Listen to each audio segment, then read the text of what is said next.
प्यारे विद्यार्थियों, नमस्कार। स्वागत है आपका आपके ही अपने YouTube चैनल संस्कृतानुराग पर।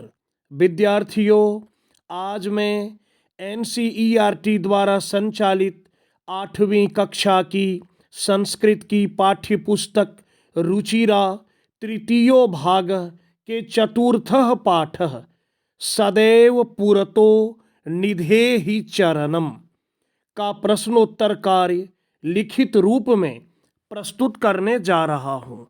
यह प्रश्नोत्तर आपकी आगामी परीक्षा के लिए काफ़ी महत्वपूर्ण है। अतः यदि आप इन प्रश्नोत्तरों को अच्छी तरह से समझकर इसका अभ्यास कर लेते हैं तो आपको आपकी आगामी परीक्षाओं में काफ़ी सुविधा होगी। तो प्रस्तुत है 8वीं कक्षा का यह चतुर्थः पाठः सदैव पुरतो निधेहि चरणम का प्रश्नोत्तर कार्य। पहला प्रश्न, पाठे दत्तम गीतम सस्वरम गायत।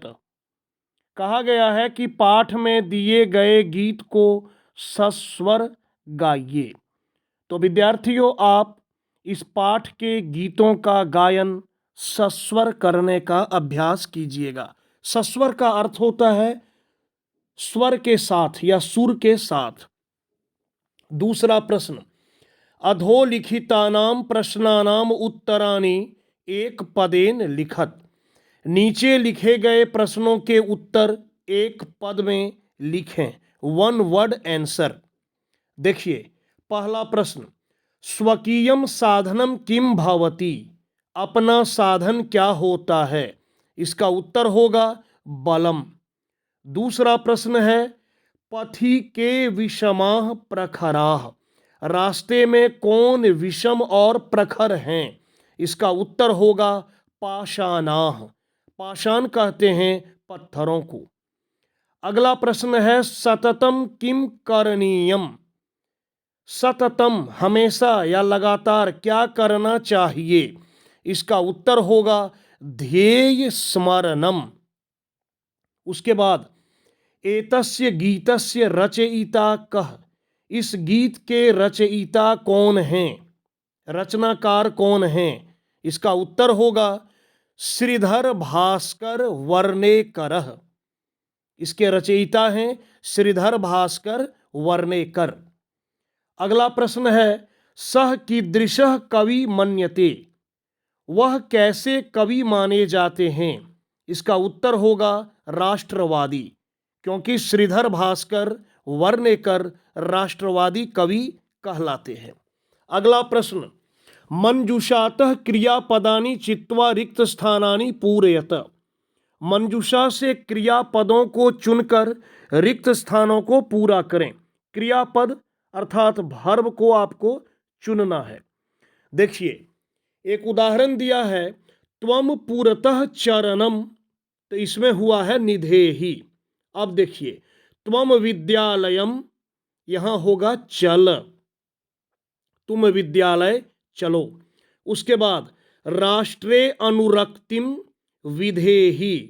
राष्ट्र के प्रति या राष्ट्र में अनुरक्ति हो। उसके बाद, मह्यम जलम, यहां होगा देहि, मुझे जल दो या मुझे पानी दो। उसके बाद, मूढ़ जही ही धनागम तृष्णाम, यहां जही ही होगा। उसके बाद खाली स्थान है, इसमें होगा भज, भज गोविंदम। और अंत में होगा सततम ध्येय स्मरणम, यहां हो जाएगा कुरु। अगला प्रश्न, उचित कथनानाम समक्षम आम, अनुचित कथनानाम समक्षम नो इति लिखत। यहां वाक्य दिए गए हैं। जो वाक्य उचित है अर्थात सही है, उसके सामने आम लिखना है। आम का अर्थ होता है हाँ, और जो गलत है या अनुचित है उसके सामने लिखना है नो। एक उदाहरण है, पुरतः चरणम निधेहि। आगे अपना चरण या पैर रखो, तो आम हाँ। अब देखिए, निज निकेतनम गिरि शिखरे अस्ति। निज निकेतन, अपना घर पहाड़ के शिखर पर है। तो पाठ के अनुसार यह कथन सही है, इसलिए होगा आम। उसके बाद स्वकीयम बलम बाधकम भवति, अपना बल बाधक होता है, नहीं यह वाक्य गलत है, अपना बल सहायक होता है, तो यहां होगा 9। उसके बाद पथि हिंसराह पशवः न संति, रास्ते में हिंसक पशु नहीं हैं, यह वाक्य भी गलत है, क्योंकि पाठ के अनुसार रास्ते में हिंसक पशु हैं, तो यहां हो गया 9। उसके बाद गमनम सुकरम अस्ति, गमन करना सुकर है, आसान है, नहीं, गमन करना दुष्कर है, कठिन है, पहाड़ पर गमन करना कठिन है, तो यहां हो गया 9। और अंत में है सदैव अग्रे एव चलनीयम, हमेशा आगे ही चलना चाहिए, यह वाक्य पाठ के अनुसार सही है, इसलिए हो गया आम।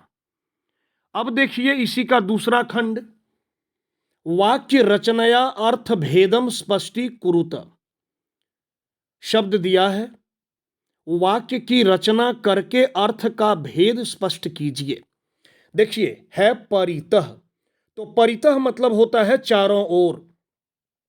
इसका वाक्य गृहम परितः वृक्षाः सन्ति, घर के चारों ओर वृक्ष हैं।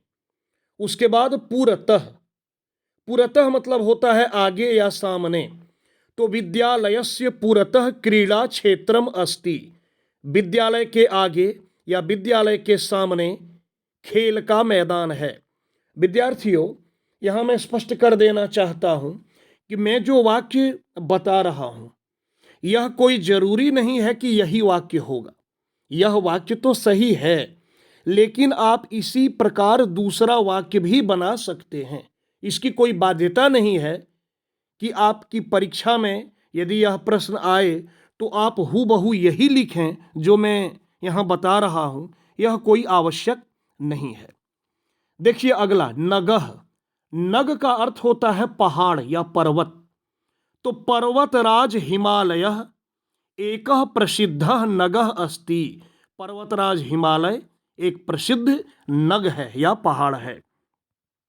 उसके बाद नागह, नागह का अर्थ होता है सर्प या सांप, तो वृक्षस्य कोटरे एकः नागः वसति, वृक्ष के कोटर में या खोड़र में या वृक्ष के बिल में एक नाग रहता है, एक सांप रहता है।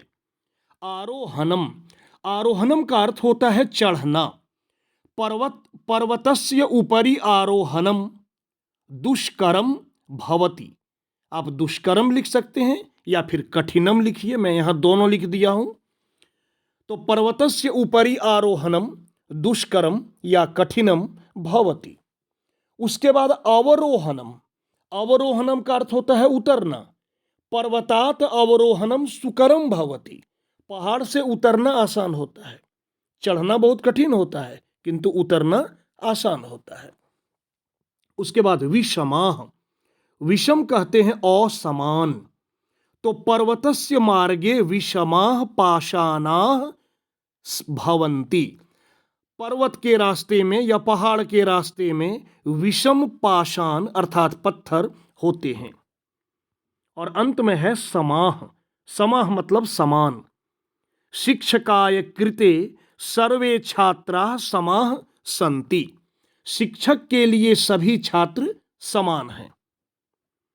पांचवां प्रश्न, मंजूषातः अव्यय पदानि चित्वा रिक्त स्थानानि पूरयत, मंजूषा से अव्यय पदों को चुनकर रिक्त स्थानों को पूरा करें। मंजूषा में अव्यय है एव, खलु, तथा, परितः, पुरतः, सदा और विना। अब देखिए विद्यालयस्य, यहां होगा पुरतः, विद्यालय, विद्यालय के सामने या आगे क्या है, एकम उद्यानम अस्ति, एक उद्यान है, एक बगीचा है या एक गार्डन है। दूसरा सत्यम, यहां होगा एव जयते, सत्य की ही जीत होती है। उसके बाद किम भवान स्नानम कृतवान खलु, क्या आपने स्नान किया, यहाँ खलु हो गया। उसके बाद सह यथा चिंतयति, इसमें होगा तथा आचरति। वह जैसा सोचता है वैसा आचरण करता है। आचरण करना मतलब वैसा व्यवहार में करना। उसके बाद ग्रामम, यहां होगा परितः। वृक्षाः सन्ति, गांव के चारों ओर वृक्ष हैं। उसके बाद विद्याम, इसमें होगा विना। जीवनम वृथा, विद्या के बिना जीवन व्यर्थ है, बेकार है। और अंत में होगा सदा भगवंतम भज, हमेशा भगवान को भजो या भगवान का भजन करो। छठे प्रश्न में कह रहा है विलोम पदानि योजयत, विलोम पदों को या विपर्य पदों को जोड़ें, मैचिंग करें।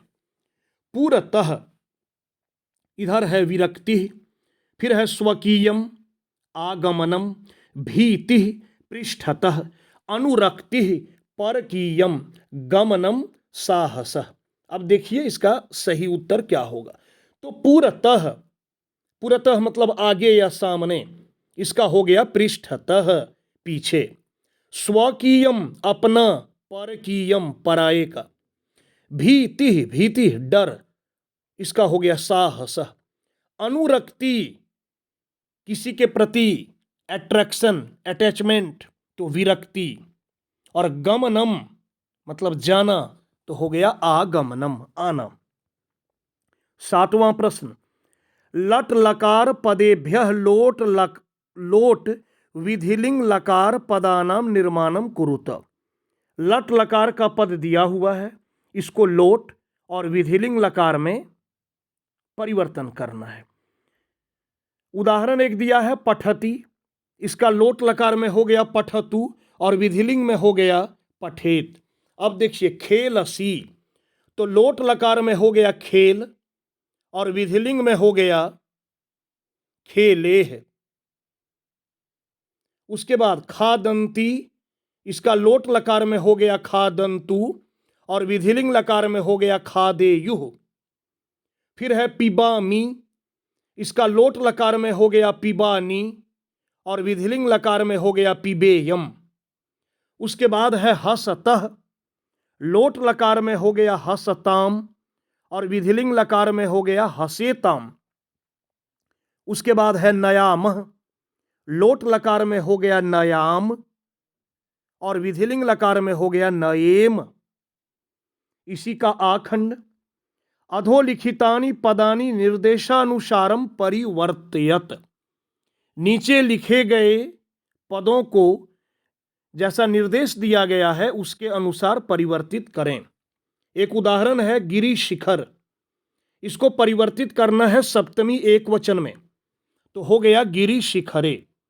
अब है पथिन, इसको भी परिवर्तित करना है सप्तमी एक वचने, हो गया पथी। फिर है राष्ट्र, चतुर्थी एक वचने, राष्ट्राय। उसके बाद है पाषाण, सप्तमी एक वचने, पाषाणे, जैसे बालक में होता है बालके।